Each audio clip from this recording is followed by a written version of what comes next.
सुप्रभात विद्यार्थियों। हम पाठ 2 राम लक्ष्मण परशुराम संवाद का अगला पद शुरू करते हैं। शुरू करने से पहले शब्दार्थ देख लेते हैं एक बार। क्षति हानि, लाभु लाभ, जून पुराना, नयन यानी नया, भोरे यानी धोखा, दोषु दोष, रोसु यानी क्रोध, चिते दृष्टि डालना देखना, सठ मूर्ख, स्वभाव यानी स्वभाव, बोली यानी समझकर जानकर, जड़ मूर्ख, निरा मोही यानी मुझे, कोही यानी क्रोधी, विश्व यानी संसार, भूप यानी राजा, महीदेव यानी ब्राह्मण, छेद निहारा यानी काटने वाला, विलोकु यानी देखना, महीप कुमारा यानी राजा, महीप राजा का पर्यायवाची है, राजा का कुमार यानी राजकुमार, सोच यानी चिंता, अर्भक बच्चा, दलन नाश। इसकी व्याख्या देखते हैं हम।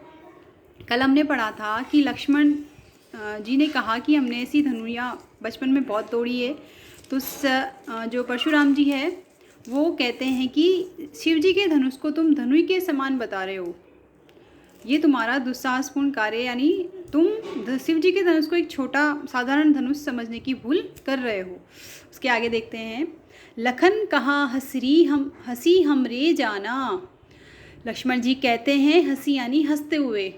लक्ष्मण जी हंसते हुए कहते हैं, कैसी हंसी? व्यंग्यपूर्ण हंसी।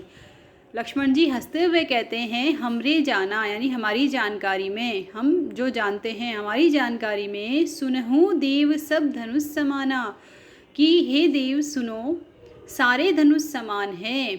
क्या कह रहे हैं कि लक्ष्मण जी हंसते हुए कहते हैं कि हे देव सुनो, हमारे लिए या हमारी जानकारी में सब धनुष समान है।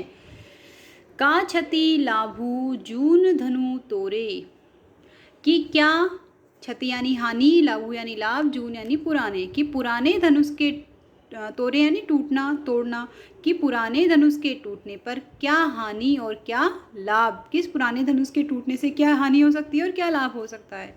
देखा राम नयन के भोरे, कि राम ने तो इसे नए के भोरे यानी धोखे में, कि इसे नए के धोखे में देखा था, कि इसे नया समझकर उठाया, और लेकिन ये तो कैसा निकला? पुराना। और जब ये टूट गया पुराना धनुष तो इसमें क्या हानि और क्या लाभ।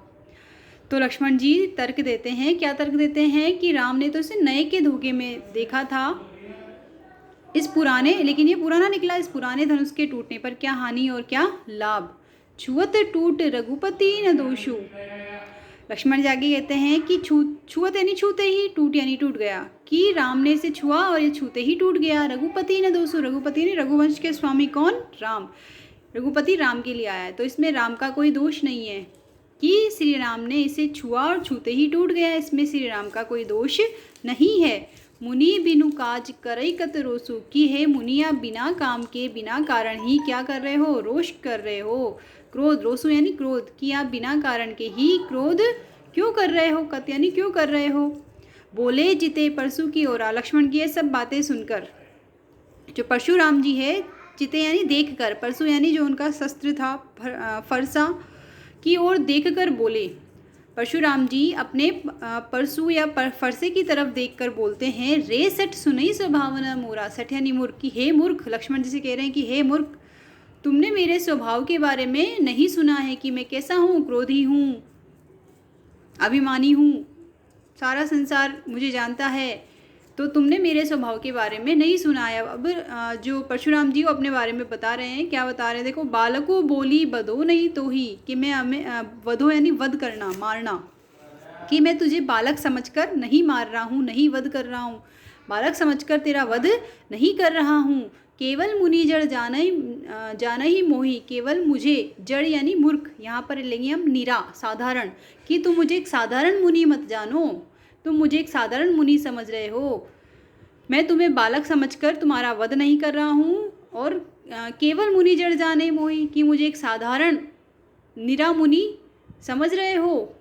अब अपने बारे में बता रहे हैं कि कैसे हैं परशुराम जी। बाल ब्रह्मचारी, कि मैं कौन हूँ? मैं बाल ब्रह्मचारी हूँ। अति कोही, अति क्रोधी हूँ, मैं बाल ब्रह्मचारी हूँ और अति क्रोधी, बहुत गुस्से वाला हूँ। विश्व विदित क्षत्रिय कुल द्रोही, और क्षत्रिय कुल का द्रोही हूँ ऐसा संसार में या संसार जानता है। विश्व विदित संसार में प्रसिद्ध है कि मैं क्षत्रिय कुल का द्रोही हूँ, शत्रु हूँ, कि मैं बाल ब्रह्मचारी हूँ, अति क्रोधी हूँ, और संसार भर में प्रसिद्ध या संसार मुझे जानता है कि मैं क्षत्रिय कुल का शत्रु हूँ, द्रोही हूँ। भुजबल भूमि भूप बिनुकीनी, कि मैंने क्या किया, अपने भुज यानी भुजाओं के बल से, भूमि भूप यानी राजा, कि मैंने इस भूमि को अपनी भुजाओं के बल से राजाओं के बिना, राजाओं से रहित कर दिया, यानी राजाओं से मैंने इस भूमि को छीन लिया। विपुल बार महिदेव ने दीनी, विपुल यानी अनेक बार मैंने इस धरती को, इस भूमि को राजाओं से छीन कर किसे दे दिया, महिदेवन यानी ब्राह्मणों को दे दिया। इस धरती को राजाओं से छीन कर, राजाओं से रहित करके ब्राह्मणों को दे दिया। सहस बाहु बुझ छेद निहारा, अपना जो परशु है उसके बारे में बता रहे हैं कि सहस बाहु बुझ छेद निहारा, यानी सहस बाहु जो कल हमने पढ़ा था कि वह दुश्मन किसके समान है, सहस बाहु जैसे शत्रु के समान है। तो सहस बाहु की भुजाओं को काटने वाला कौन, परशु मेरा यह फरसा, बिलोकु यानी देख, मयूर कुमार की, हे राजकुमार तुम सहस बाहु की भुजाओं को काटने वाले इस परशु को देख। मातु पिते जनी सोच बस करसी महीप किशोर, मातु पिता यानी अपने माता पिता को, जनी यानी मत नकारात्मक अर्थ में, जनी मत, सोच यानी चिंता, बस करसी करो, महीप किशोर यानी राजकुमार, महीप यानी राजा, किशोर यानी कुमार, कि हे राजकुमार तुम अपने माता पिता को चिंता के वश में मत करो, सोचने के लिए विवश मत करो। क्यों कह रहे हैं ऐसा, कि अगर मेरा फरसा चल गया, मेरे फरसे से तुम्हारा वध हो गया तो तुम्हारे माता पिता को क्या हो जाएगी, चिंता हो जाएगी। तो माता पिता को चिंता के वश, सोच के वश मत करो। गर्भ क्यों, गर्भना के अर्भक दलन परशु मोर अति घोर, कि मेरा ये जो परशु है ना, मोर यानी मेरा, परशु अति यानी अत्यधिक, घोर यानी भयानक, मेरा ये जो फरसा है ये अत्यधिक भयानक है। क्या करता है ये, गर्भना के अर्भक दलन यानी जो गर्भ में स्थित, अर्भक यानी शिशु, दलन यानी नाश कर देता है, कि जो गर्भ में स्थित बच्चे हैं जिन्होंने भी जन्म नहीं लिया, उन गर्भस्थ बच्चों को मारने वाला है, उनका नाश करने वाला है। मेरा फरसा बहुत भयानक है, यह किसी छोटे बड़े को नहीं देखता है, किसी की परवाह नहीं करता है, इसलिए तुम अपने माता पिता को चिंता के वश में या चिंता के वश न करो।